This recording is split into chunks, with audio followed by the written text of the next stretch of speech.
നിരണം ഭദ്രാസനത്തിൻ്റെ അധ്യക്ഷനും ഈ യോഗത്തിൽ അധ്യക്ഷം വഹിക്കുകയും ചെയ്യുന്ന മാർക്കോസ് തിരുമേനി, അധ്യക്ഷ വേദിയിൽ ഉപേക്ഷയായിരിക്കുന്ന വൈദിക ശ്രേഷ്ഠരെ, നിരണം സെന്റ് മേരീസ് വലിയ പള്ളിയുടെ വികാരിമാരായ വൈദികരെ, ഇവിടെ ആശംസാ പ്രസംഗത്തിനായിട്ട് കടന്നു വന്നിരിക്കുന്ന സഹോദരങ്ങളെ, നിരണം ദേവാലയത്തിൻ്റെ ട്രസ്റ്റി, ബഹുമാനപ്പെട്ട റമ്പാച്ചന്മാരെ, സഹോദര വൈദികരെ, മാതാപിതാക്കളെ, വാത്സല്യം നിറഞ്ഞ കുഞ്ഞുങ്ങളെ, 100 വർഷങ്ങൾക്ക് മുമ്പ് ഈ ദേവാലയത്തിൽ വെച്ചൊരു മഹാസംഭവം നടന്നു. ആ അപ്രകാരമുള്ള ഒരു മഹാസംഭവം ഇവിടെ നടത്തത്തക്കവണ്ണം നമ്മുടെ പിതാക്കന്മാരെ ഏറെ ആഗ്രഹിക്കുകയും അധ്വാനിക്കുകയും ഒരുപാട് ക്ലേശങ്ങൾ സഹിക്കുകയും ചെയ്തിട്ടുണ്ട് എന്നുള്ളത് ഇന്നത്തെ തലമുറ തിരിച്ചറിയേണ്ടത് അനിവാര്യമാണ്. ഈ മഹാസംഭവം എന്ന് ഞാൻ പറയുന്നത് മറ്റൊന്നുമല്ല, ഈ സഭയുടെ പരമാധികാര അവകാശം ഈ സഭയിൽ തന്നെ നിക്ഷിപ്തമാണ് എന്ന് ഉറച്ച് പ്രഖ്യാപിക്കുന്ന ഒരു സംഭവം. എന്ന് പറഞ്ഞാൽ പരിശുദ്ധ കാതോലിക്ക ബാവ എന്ന സ്ഥാനിയെ ഇവിടെ വാഴിക്കുകയും തുടർന്ന് ഈ സഭയിൽ ആ സ്ഥാനികളെ പിന്നീടും വാഴിക്കുവാൻ തക്കവണ്ണമുള്ള അധികാരം മലങ്കര സഭയ്ക്ക് ലഭിക്കുകയും ചെയ്ത ഒരു മഹാസംഭവമാണ്.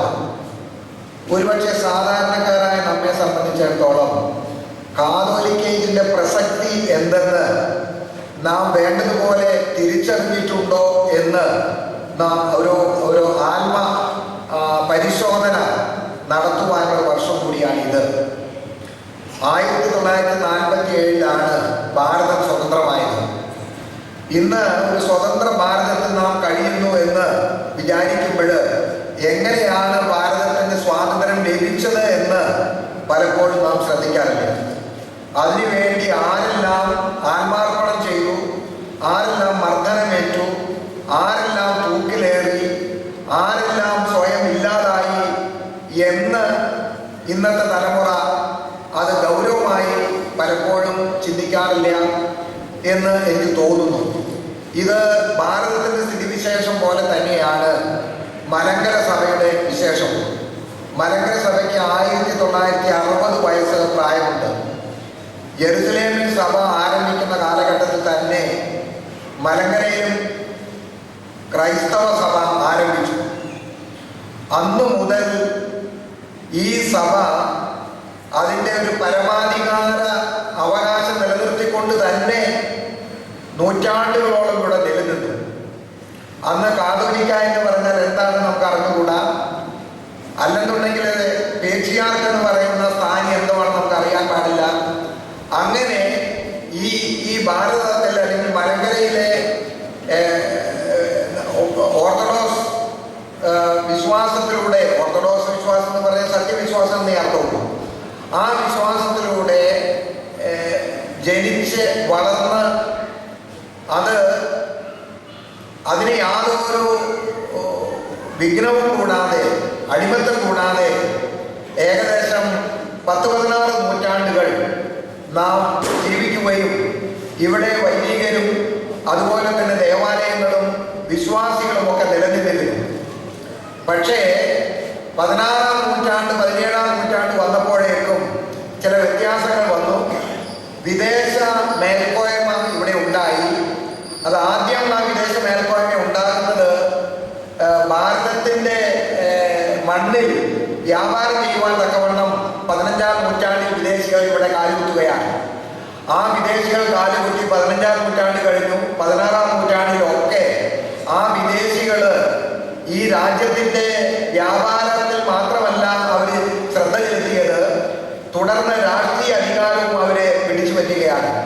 നമ്മുടെ നാട്ടുരാജാക്കന്മാരെല്ലാം സാത്വികന്മാരും എല്ലാവരെയും സ്നേഹിക്കുവാനും അതിഥിപ്രിയർ എന്നുള്ള നിലയിലെ പ്രജാവാത്സല്യത്തോടുകൂടി ആ ധർമ്മരാജാവ് എന്ന പദവിക്ക് യോഗ്യമായ വിധത്തിൽ പ്രവർത്തിച്ചിരുന്നു.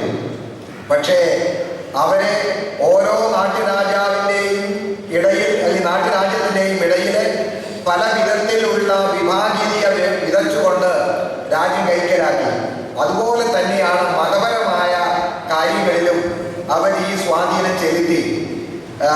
19-ാം നൂറ്റാണ്ട് വന്നു കഴിഞ്ഞപ്പോൾ ഭാരതത്തിലുണ്ടായിരുന്ന, അല്ലെങ്കിൽ കേരളത്തിലുണ്ടായിരുന്ന മലങ്കര ഓർത്തഡോക്സ് സുറിയാനി സഭയിലെ വിശ്വാസികളെ മുഴുവനും ഒരു വിദേശ സഭയുടെ മേൽക്കോയ്മയിലേക്ക് കൊണ്ടുവരികയാണ്. അങ്ങനെ ഒരു അടിമത്വം നമുക്ക് ലഭിച്ചത് കൊണ്ടാണ് സ്വാതന്ത്ര്യത്തിന്റെ വില എന്തെന്ന് നമ്മുടെ പിതാക്കന്മാർ മനസ്സിലാക്കിയത്. അടിമത്തമില്ലായിരുന്നെങ്കിൽ സ്വാതന്ത്ര്യത്തിന്റെ വില നമുക്ക് ഒരിക്കലും തിരിച്ചറിയുകയില്ലായിരുന്നു. എന്നാൽ ഈ 16-ാം നൂറ്റാണ്ട്, 19-ാം 18-ാം നൂറ്റാണ്ട് വരെ സ്വയമായി ഇവിടെ ഒരു സഭ നിലനിന്നുവെങ്കിലും ഏകദേശം 19-ാം നൂറ്റാണ്ട് വന്നു കഴിഞ്ഞപ്പോൾ മലങ്കര സഭയിൽ വിദേശ ആധിപത്യം പൂർണ്ണമായി അത് സ്ഥാപിക്കപ്പെടുകയാണ്. അപ്പോൾ നമ്മുടെ പിതാക്കന്മാർ വിചാരിച്ചു, എങ്ങനെയാണ് ഈ അടിമത്തത്തിൽ നിന്ന് സഭ സ്വാതന്ത്ര്യം പ്രാപിക്കേണ്ടത് എന്ന് നമ്മുടെ പിതാക്കന്മാർ ഏറെ ചിന്തിക്കുകയും ഏറെ വിഷമിക്കുകയും ദൈവത്തോട് പ്രാർത്ഥിക്കുകയും അധ്വാനിക്കുകയും ഒക്കെ ചെയ്തിട്ടുണ്ട്. അതിനു വേണ്ടിയുള്ള ആ പ്രയത്നത്തിലെ നെട്ടോട്ടത്തിലാണ് 1912 അന്നത്തെ പാത്രിയാർക്കീസ് ബാവ തിരുമേനി മലങ്കരയിലേക്ക് എഴുന്നള്ളി മലങ്കര സഭയ്ക്ക് സ്വാതന്ത്ര്യം നൽകിയത്. ഇവിടെ ഒരു പരമാധികാര സഭ അദ്ദേഹം പ്രഖ്യാപിച്ചു തന്നു. ഇവിടെ ഒരു കാതോലിക്കായെ അദ്ദേഹം വാഴിച്ചു. ആ നിലയിൽ സഭയുടെ ഒരു സ്വാതന്ത്ര്യം, ദേശീയത, അസ്തിത്വം ആദിയായ കാര്യങ്ങൾ നമുക്ക് അന്ന് മുതൽ ഒരു തിരിച്ചറിവിലേക്ക് വരികയാണ്. പ്രിയമുള്ളവരെ, ഇന്ന് ഈ കാതോലിക്ക സ്ഥാപനം അത് വ്യക്തിയെ കുറിച്ചല്ല, ആ സ്ഥാനം, ആ കാതോലിക്കേറ്റ് എന്ന് പറയുന്ന ആ സ്ഥാപനം ഇവിടെ മലങ്കരയിൽ ആരംഭിച്ചിട്ട് 100 വർഷം തികയുന്ന ദിവസമാണ് ഇന്ന്. അത് നിരണം ദേവാലയമാണ് അതിൽ തിരഞ്ഞെടുത്തത്. പരിശുദ്ധ മാർത്തോമാ ശ്ലീഹായാൽ സ്ഥാപിക്കപ്പെട്ട ഏക ദേവാലയം മലങ്കര സഭയിൽ നിന്ന് നിലനിൽക്കുന്നു. നിരണം ദേവാലയത്തിന്, നിരണം വലിയ സെന്റ് മേരീസ് വലിയ പള്ളി. അതുകൊണ്ട് ഈ ദേവാലയത്തിൽ വെച്ച് തന്നെ കാതോലിക്കായെ വാഴിക്കണമെന്ന് അന്നത്തെ പൂർവികന്മാർ ആഗ്രഹിച്ചു. അവർ വാഴിച്ചു. പിന്നീട് കാലാകാലങ്ങളിൽ മലങ്കര സഭയുടെ തലവനെ മലങ്കര സഭയുടെ വിശ്വാസികളും വൈദികരും ഒരുമിച്ച് ചേർന്ന് തെരഞ്ഞെടുത്ത് ഇന്നയോളം അത് പ്രാബല്യത്തിൽ നിലനിൽക്കുകയാണ്. അതുകൊണ്ട് ഈ വർഷം നമുക്ക് കാതോലിക്കയുടെ പ്രസക്തി എന്താണ് കാതോലിക്കയ്ക്ക് മുഖാന്തരം മലങ്കര സഭയ്ക്ക് ലഭിച്ചത്, എന്തിനാണ് ഈ സ്ഥാനത്തെ ഇത്ര പ്രധാനപ്പെട്ട ഒരു സ്ഥാനമായി കരുതുന്നത് എന്ന് നമ്മെ പോലെയുള്ളവർക്കൊക്കെ അറിയാം. പക്ഷേ സാധാരണക്കാരുടെ മനസ്സിലും ആ തിരിച്ചറിവ് എത്തത്തക്കവണ്ണം നാം തീർച്ചയായും ഉത്സാഹത്തോടെ പ്രവർത്തിക്കേണ്ടതാണ് എന്ന് ഇത്തരണത്തിൽ ഞാൻ ഓർമ്മിപ്പിക്കുകയാണ്. മലങ്കര സഭയുടെ അസ്തിത്വം, ഐഡന്റിറ്റി, മലങ്കര സഭയുടെ ഐഡന്റിറ്റി എന്താണെന്ന് സാധാരണക്കാർ ഗ്രഹിക്കണം.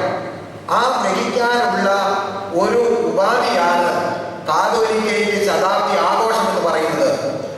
മലങ്കര സഭ ആരുടെയും കീഴിലല്ല. മലങ്കര സഭയ്ക്ക് ആരുടെയും ഔദാര്യം ആവശ്യമില്ല. ഇവിടെ ഒരു പരമാധികാര സഭ, ഒരു സ്വയം ശീർഷകത്വമുള്ള സഭ. ആ നിലയിൽ ഇടക്കാലങ്ങളിൽ നഷ്ടപ്പെട്ടത് കൊണ്ടാണ് വീണ്ടും അത് നമുക്ക് ലഭിക്കുമ്പോൾ അതിൻ്റെ മധുരം, അതിൻ്റെ കുളിർമ നമ്മുടെ മനസ്സിലുണ്ടാകുന്നത്. പ്രിയമുള്ളവരെ, നാട്ടുരാജാക്കന്മാർ ഈ രാജ്യം ഭരിച്ചിരുന്നപ്പോൾ നമുക്ക് അടിമത്തമില്ലായിരുന്നു. എന്നാൽ വിദേശ രാജ്യങ്ങൾ ഇവിടെ ഭരണഭാരം ഏറ്റെടുത്ത് കഴിഞ്ഞപ്പോഴാണ് അടിമത്തത്തിന്റെ കയ്പ് നീര് നമ്മൾ കുടിക്കാനിടയായത്. അതിൽ നിന്ന് നമുക്ക് രക്ഷപ്പെടാൻ 100-200 കൊല്ലം രാജ്യത്തെ പ്രമുഖന്മാരും സ്വാത്വികരുമായ സ്വാതന്ത്ര്യ പ്രേമികൾ ഏറെ അധ്വാനിക്കുകയും പലരുടെയും ജീവൻ നഷ്ടപ്പെടുകയും ചെയ്തു. അങ്ങനെയാണ് മഹാത്മാഗാന്ധിജിയുടെ നേതൃത്വത്തിൽ യാതൊരു രക്തച്ചൊരിച്ചിലും കൂടാതെ ഭാരതം സ്വതന്ത്രമായത്. അടിമത്തം അനുഭവിച്ചത് കൊണ്ടാണ് സ്വാതന്ത്ര്യത്തിന്റെ വില നാം അറിയുന്നത്. ഇതുപോലെ തന്നെയാണ് 17-ാം നൂറ്റാണ്ട് വരെ മലങ്കര സഭ സ്വതന്ത്രമായിരുന്നു. അന്ന് നമുക്ക് അടിമത്തം എന്തെന്ന് അറിയാൻ പാടില്ലായിരുന്നു. പക്ഷേ വിദേശ രാജ്യത്ത് വന്ന് വിദേശ സഭകൾ ഇവിടെ ഒരു കോളനൈസേഷൻ നടത്തിയപ്പോൾ ഈ മലങ്കര സഭയെ ഏതോ വിദേശ സഭയുടെ ഒരു കോളനിയായി രൂപാന്തരപ്പെട്ടപ്പോൾ നമ്മുടെ പിതാക്കന്മാരെ തിരിച്ചറിഞ്ഞു അടിമത്തത്തിന്റെ കയ്പ് നീരെന്തെന്ന്. അതിൽ നിന്ന് നാം സ്വാതന്ത്ര്യം നേടുവാൻ പിന്നീട് ഏറ്റവും അധികം അതിനുവേണ്ടി പ്രയത്നിക്കുകയും അത് പ്രാബല്യത്തിൽ വരുത്തുകയും ചെയ്ത പിതാവാണ് വട്ടശ്ശേരി ഗീവർഗീസ് മാർ ദിവന്നാസിയോസ് തിരുമേനി. മാർത്തോമ ക്രിസ്ത്യാനികൾ എന്നറിയപ്പെട്ടിരുന്ന മലങ്കര സഭയുടെ മക്കൾ ആ പേര് തന്നെ കൂത്തെറിഞ്ഞുകൊണ്ട് ദിവന്നാസിയോസ് എന്നുള്ള പേര് ഇവിടെ സഭാതലവന്മാർക്ക് ചാർത്തിക്കൊണ്ട് പരിശുദ്ധ മാർത്തോമായുടെ നാമം എന്നുമെന്നേക്കും ഇല്ലാതാക്കത്തക്കവണ്ണമുള്ള ഒരു തന്ത്രം ആറാം മാർത്തോമായുടെ കാലം മുതൽ ഉണ്ടാകുന്നുണ്ട്. ആറാം മാർത്തോമായാണ് ഒന്നാം വലിയ മാർ ദിവന്നാസിയോസ് എന്ന പേര് അറിയപ്പെടുന്നത്. പിന്നീട് മാർത്തോമ നാമം നിശേഷം ഇല്ലാതാവുകയാണ്. അതോടുകൂടി നാം അടിമത്തത്തിന്റെ എല്ലാ അവസ്ഥയിലും ചെന്നെത്തി ചേർന്നു എന്നുള്ളത് വസ്തുതയാണ്. അതുകൊണ്ട് ഈ കാതോലിക്കേറ്റ് ശതാബ്ദി ആഘോഷം എന്ന് പറയുന്നത് ഒരു പെരുന്നാൾ പോലെയോ അല്ലെങ്കിൽ ഒരു ഘോഷം പോലെയോ അല്ല. സഭയുടെ അസ്തിത്വം തിരിച്ചറിയണം. നമുക്കൊക്കെ ഒരു അസ്തിത്വമുണ്ട്, നമ്മുടെ ഐഡന്റിറ്റി ഉണ്ട്. ഈ ഐഡന്റിറ്റി കളഞ്ഞു കൊടുക്കാനുള്ളതല്ല, നമ്മുടെ അസ്തിത്വം ആർക്കും അത് വിട്ടുകൊടുക്കാനുള്ളതല്ല. അതുകൊണ്ട് ഈ കാതോലിക്കേറ്റ് ദിനാഘോഷം മുഖാന്തരമായിട്ട് സാധാരണക്കാരുടെ മനസ്സിൽ സഭയുടെ അടിവേരുകൾ എന്താണ്, സഭയുടെ സ്വാതന്ത്ര്യം എന്ന് പറഞ്ഞാൽ എന്താണ്, സഭയുടെ അസ്തിത്വം എന്ന് പറഞ്ഞാൽ എന്താണ് എന്ന് മനസ്സിലാക്കണം. ഒരു വിധത്തിൽ പറഞ്ഞാൽ കർത്താവായ യേശു ക്രിസ്തുവിന്റെ തിരുശരീരമാണ് പരിശുദ്ധ സഭ. ലോകത്തിന്റെ പല മൂലകളിലും പല രാജ്യങ്ങളിലും സഭ സ്വതന്ത്രമായി നിലനിന്നു. മലങ്കര സഭയുടെ ചരിത്രം പരിശോധിച്ചാൽ ആരംഭിച്ച അന്ന് മുതൽ ഇന്ന് വരെ ഇടമുറിയാത്ത ഒരു നിലനിൽപ്പ് അതിനുണ്ടായിരുന്നു. ഒരു വിധത്തിൽ പറഞ്ഞാൽ ഒരു സമയത്തും ഒരു പീഡനം ഉണ്ടായിട്ട് ഇവിടെ സഭ ഇല്ലാതായ കാലം നമ്മുടെ ചരിത്രത്തിൽ ഇല്ല. ഇന്ന് മിഡിൽ ഈസ്റ്റ് ഗൾഫ് രാജ്യങ്ങളൊക്കെ എന്ന് പറയുന്ന ഒരു കാലഘട്ടത്തില് ക്രൈസ്തവ കേന്ദ്രങ്ങളായിരുന്നു. പക്ഷെ ഇന്നത് ക്രൈസ്തവ കേന്ദ്രങ്ങളല്ല. അതുപോലെ തന്നെ ലോകത്തിന്റെ ഏഷ്യൻ ഭൂഖണ്ഡങ്ങളിലൊക്കെ ഉള്ള ക്രൈസ്തവ സഭകൾക്ക് AD 1-ാം നൂറ്റാണ്ട് മുതലുള്ള ആരംഭമില്ല, ഇടയ്ക്ക് ഉണ്ടാകുന്ന സഭകളാണ്.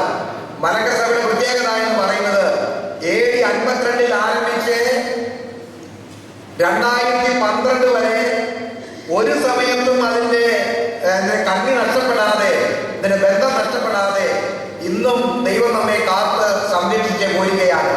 ഒരുപക്ഷെ വിഭജനങ്ങൾ ഉണ്ടായി കാണും, എന്നാലും മലബാർ സെന്റ് തോമസ് ക്രിസ്ത്യാനികൾ എന്ന് പറയുന്ന ആ ഒന്നാം തലമുറയുടെ പിന്തലമുറക്കാരായി മലങ്കര ഓർത്തഡോക്സ് ക്രിസ്ത്യാനി സഭയ്ക്ക് മാത്രമേ ആ അവകാശമുള്ളൂ. അത് ഇടക്കാലത്ത് അടിമത്തം വന്നതുകൊണ്ട് ആ അടിമത്തത്തെ വലിച്ചെറിഞ്ഞ് നാം ഇതിനെ സ്വയം ശീർഷകത്വം അഥവാ അസ്തിത്വം, സ്വാതന്ത്ര്യം മുതലായ ഒരു പുതിയ ആവേശം നമുക്ക് ലഭിച്ചിരിക്കുകയാണ്. ഒരു കാലഘട്ടത്തിലെ നമ്മുടെ പിതാക്കന്മാരെ കൂനക്കുരിശ് സത്യം എന്ന് പറയുന്നത് അതും ഇതിന്റെ മറ്റൊരു പതിപ്പാണ്.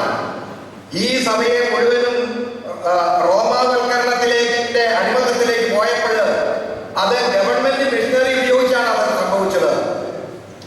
സർക്കാർ അന്ന് റോമൻ സഭയോട് വളരെ അടുപ്പമുള്ളവരായിരുന്നു, ആ ബന്ധത്തിൽപ്പെട്ടവരായിരുന്നു. പക്ഷേ നമ്മുടെ പിതാക്കന്മാർ പറഞ്ഞു കൂനക്കുരിശ് സത്യം എന്ന് പറയുന്നത് മട്ടാഞ്ചേരിയിലുള്ള ഒരു കുരിശിന്മേൽ ഒരു ആലാത്ത ഒരു കയറ് നീളത്തിൽ കെട്ടി അതിനോട് എല്ലാവരും ചേർത്ത് പിടിച്ചുകൊണ്ട് അവരെ ഒരു സത്യം ചെയ്യുന്നുണ്ട്. ഞങ്ങളുടെ സന്തതികളും ഉള്ള കാലത്തെയാണോ ഞങ്ങൾ വിദേശ സഭകളുടെ മേൽക്കോയ്മ ഒരിക്കലും സ്വീകരിക്കുകയില്ല എന്ന് 1653 നമ്മുടെ പിതാക്കന്മാരെ വിളിച്ചു പറഞ്ഞിട്ടുണ്ട്.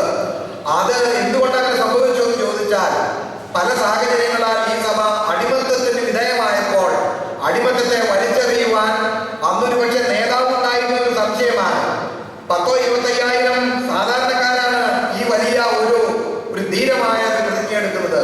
ഇതുപോലെ തന്നെയാണ് 2012 പരിശുദ്ധ വട്ടശ്ശേരി തിരുമേനിയുടെ നേതൃത്വത്തിൽ ഈ മലങ്കര സഭ അടിമത്തത്തിന്റെ ചങ്ങല വലിച്ചെറിഞ്ഞ് സ്വാതന്ത്ര്യം പ്രഖ്യാപിക്കുന്നു എന്നുള്ളത് ഒരു നിസ്സാരമായ കാര്യമായിട്ട് ഒരിക്കലും നിങ്ങൾ കരുതരുത്.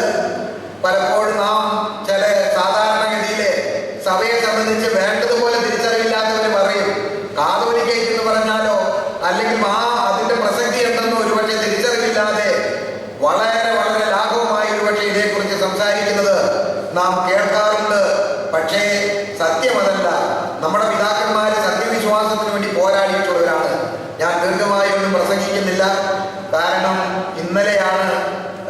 മിനിഞ്ഞാന്ന് വൈകിട്ടാണ് ഞാൻ അമേരിക്കൻ ഭൂഖണ്ഡത്തിൽ നിന്ന് കടന്നു വന്നത്.